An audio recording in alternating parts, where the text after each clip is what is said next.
Hi hello అందరికీ నమస్తే. Welcome to BBR property service. ఇది village to village link road. ఈ రోడ్కి ఆనుకోనే ఒక 17 గుంటల commercial bit and agriculture land అమ్మకానికి వచ్చిందండి.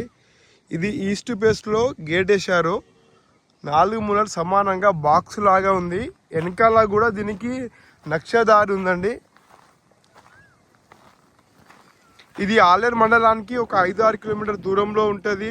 యాదగిరిగుట్టకు దగ్గరలో ఉంటుంది. యాదగిరిగుట్ట మండలం కిందకి వస్తుంది. ఇది సాయిల్ పరంగా చూస్తే ప్యూర్ రెడ్ సాయిల్. టైటిల్ పరంగా క్లియర్ టైటిల్, ఎటువంటి తగాదాలు కానీ లిటిగేషన్ కానీ ఏమీ లేదండి. ఈ ల్యాండ్కి రైతు బంధు, కిసాన్ యోజన, కేంద్ర ప్రభుత్వ రాష్ట్రాలు ఇచ్చే అన్ని స్కీములు కూడా వస్తున్నాయి. ఈ వరంగల్ నుండి హైదరాబాద్ వెళ్ళే నేషనల్ హైవేకి కూడా ఒక 4 నుంచి 5 కిలోమీటర్ దూరంలో ఉంటుంది. విలేజ్కి 1 కిలోమీటర్ దూరంలో ఉంటుందండి. ఇది డైరెక్ట్ రైతు దగ్గర నుంచి అమ్మకానికి ఉంది. రైతు చెబుతున్న ధర గుంటకు 2,50,000 చెప్తున్నారు. కూర్చుంటే సిట్టింగ్లో తగ్గే అవకాశం కూడా ఉందండి. చిన్న బిట్లు కావాలి, కమర్షియల్ బిట్లు కావాలి అనుకున్న వాళ్ళకి ఇది ఛాన్స్ ప్రాపర్టీ అండి. చాలా బాగుంటుంది, అద్భుతంగా. టోటల్ అన్ని బౌండరీస్ ఫిక్స్ చేసి ఫినిషింగ్ చేసి